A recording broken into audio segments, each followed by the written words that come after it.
A good Erev Shabbos! A good Erev Shabbos! First of all, I want to say that we are so excited, Pesach time, when our wonderful Talmidim come back. We have two by the door.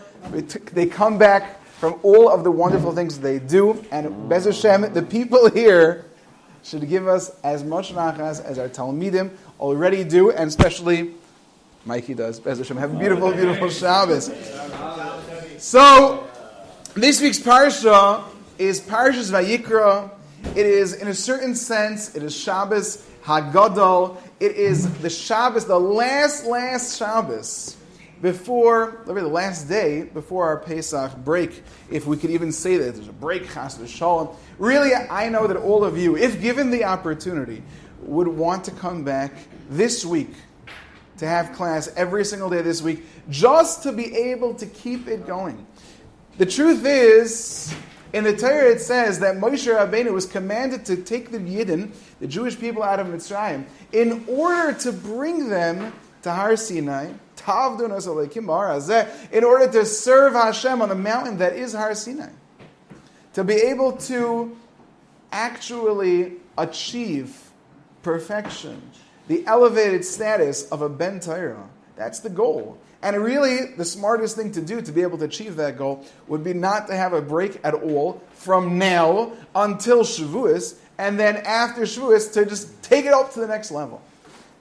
I'm reminded, I was once by a convention, and the great Rosh Hashiva of Ner Yisrael, who I actually mentioned last week also, Rabbi Aaron Feldman. Rabbi Aaron Feldman got up at this convention, and he said, he was speaking to Rebbes and Menalim and educators, and he said, being a Rebbe is such a schus, and it really is. Being a Rebbe, especially for everyone here, being a Rebbe is such a schus. Really, he pointed to the crowd, you should pay to get this job. Not be paid. You should pay to get this job. And then he paused. But I know that's not practical, he said. But you should pay to get this job. The schus to be a Rebbe. Really, you should have more time. We should never have off from yeshiva. We should have every single day steiging more and steiging. But I know that's not yet practical, Bez Hashem. Bez Hashem, when we appreciate Torah and the elevation that a person gets more and more every single day, you'll see that there's no time to take off. We don't take off from breathing. We don't take off from a lot of things. Torah, how can you ever take off? The only time you take off from Torah is Chas v'Shalom, when in the past, when there was that old fast day called Tisha B'Av, that used to be a terrible fast day. And in the future, Bez Hashem will be a tremendous Yom Tov. In the past, it's true, we wouldn't have learned on the day of Tisha B'Av, but to take off otherwise. So we're coming close to Pesach. We're coming close to Parshas Vayikra, a brand new Sefer. Shabbos Hagadol. You should listen to Rabbi Milstein's Shabbos Hagadol class from last night. I did myself not get to listen to it, but I'll be listening to every single word, just to hear if I'm quoted this week. No. But to be able to hear it and to be able to prepare yourself for Yom Tov, I want to talk about two topics very, very quickly. Two very, very important topics. Parshas Vayikra starts talking about karbonos. Karbonos. If you were to ask anybody what a carbon is, what is the first word that comes to your mind that a carbon is defined as? What's the word? Sacrifice. Sacrifice. It's a sacrifice. Sacrifice. The word carbon does not mean sacrifice. And yet the whole world translates sacrifice. It's so dangerous when you have a natural translation in your mind for a word, because then once it's there, it's so difficult to get it out of your mind. I often say, if you would ask anyone what the word tiferes means, what does the word tiferes mean? It means, everyone always says, tiferes is? Glory. Splendor, splendor, splendor. What does roimimus mean? They always say exaltedness, exalted. What does neira mean? Awesome. It means awesome. Why do we automatically, it's almost like we are brainwashed into thinking that these words are automatic by the faith of the non-Jewish world. they have something called catechism. Catechism. Catechism. What is catechism? Catechism is when you do something like this. We, instead of learning Torah and getting into it and getting involved in the depth of it, they simply learn by rote, back and forth responses. Who is God? Hashem. What did he do to get him Mitzrayim? When did he go? And that's all you have to know. Back and forth, back and forth. Of course, that's not the answers that they say. But there is no depth to it. Sometimes the English translations that we have for words are like a catechism. We don't even think, what does exaltedness mean? Roimus. What does roimus mean? Exalted. What is Tiferes, splendor? What is splendor? Tiferes. There is no meaning for it. And when it comes to the word carbon, we automatically translate it as sacrifice. David, can I ask you a question? Does sacrifice sound like a happy, positive, amazing thing?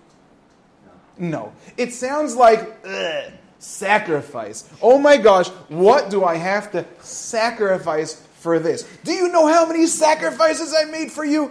Parents, chas v'shalom, might say to their kids, right? Sacrifice. It's a way of saying, I have ruined my life in order to accomplish X. And do you think that's what a carbon is? A carbon is, let me sacrifice the things I have, the things I will have to lose in order to serve Hashem. Shamshon Fuller spends a lot of pages, actually, in his Sefer on Chumash. He talks about the word carbon comes to the word likarev. What does likarev mean? To become close. To become close. Interestingly, almost universally in the Torah, the name of Hashem that is used in the Torah, connecting to karbonos, is the four-letter name of Hashem. Hashem.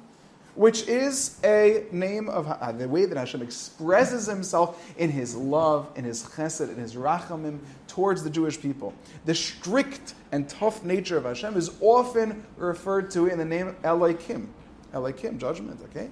Exactly how to understand all that. Certainly a person should work on it and understand these things in depth as they get older. But by karbonos, it's always the name of love, the name of chesed. That's not sacrifice. If I told you that in order to become a good basketball player, you know what you have to do? You have to have $1 billion. If I give you $1 billion, you'll become a good basketball player. But you have to take $1 billion from me. Is that a sacrifice? Of course not. Oh my gosh. I would love to do that. Carbon is not a sacrifice. A carbon is an opportunity to become close to He who created everything and creates everything, is, was, and always will be. That is what a carbon is. I am coming close to Hashem, not sacrifice. I am going to try to figure out any way that I can. I'm going to elevate my life to come close to Hashem. My life right now is so very, very far away from Hashem.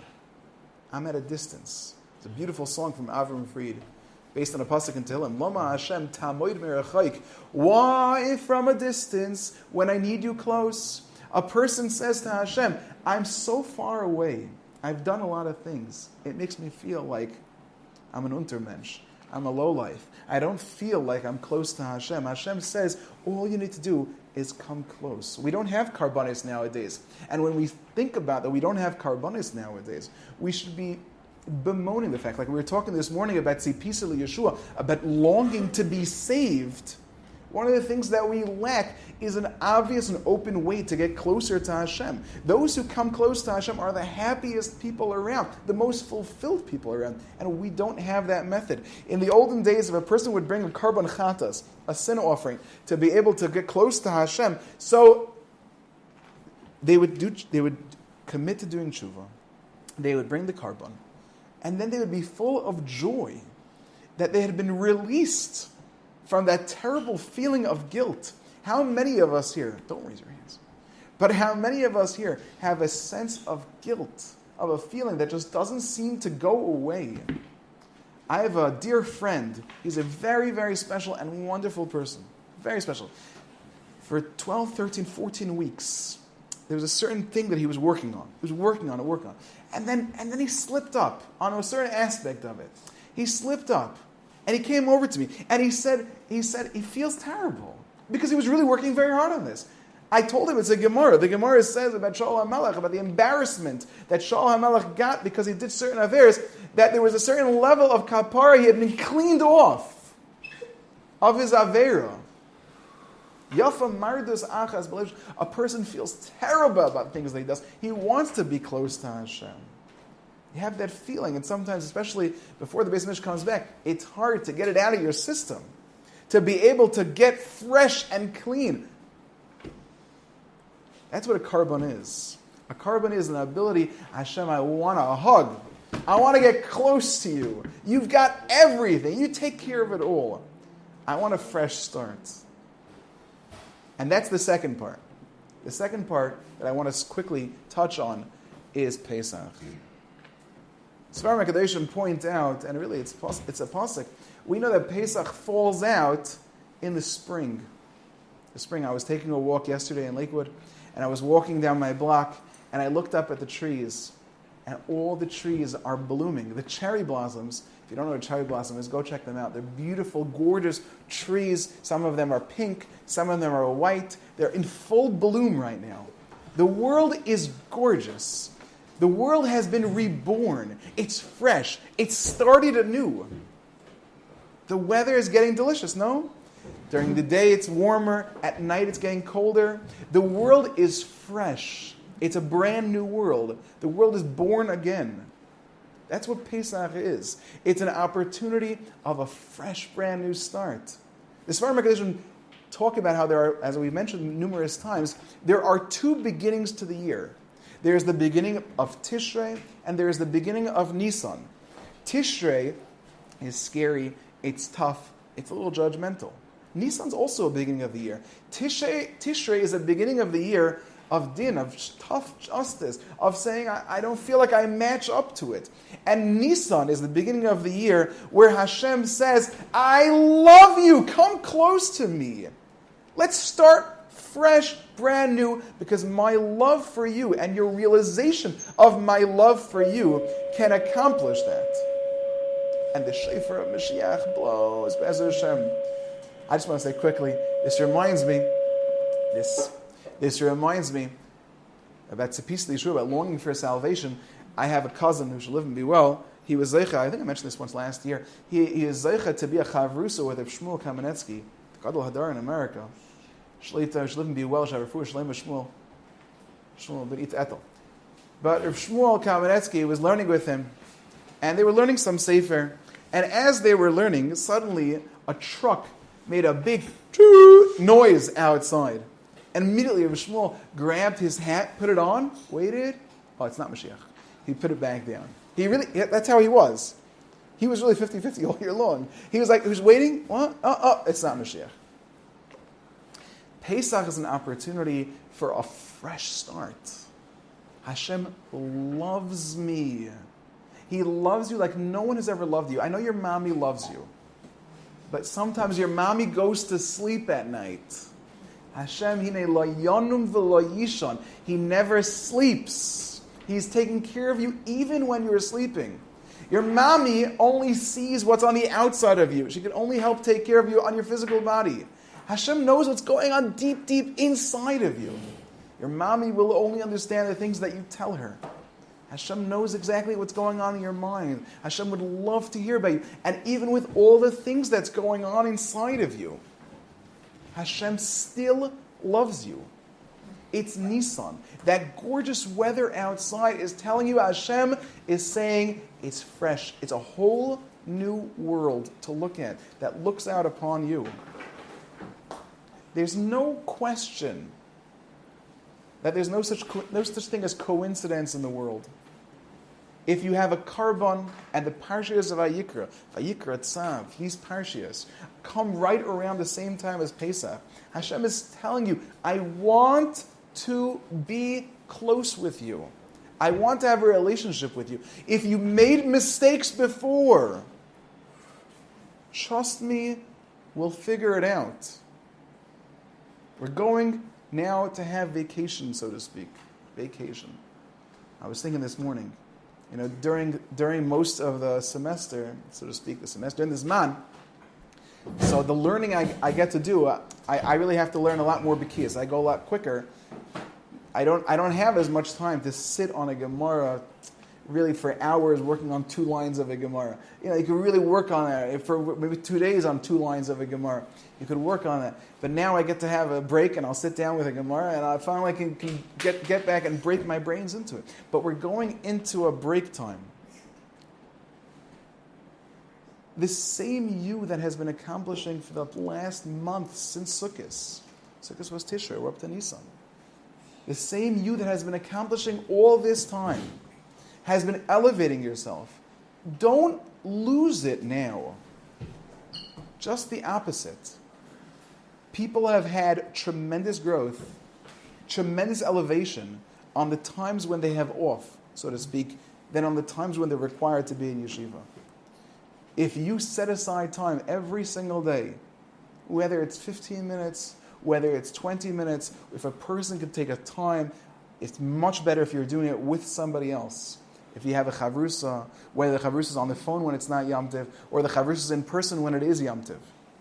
To be able to spend some time on your development, you can achieve much more during this break than you have during the entire year.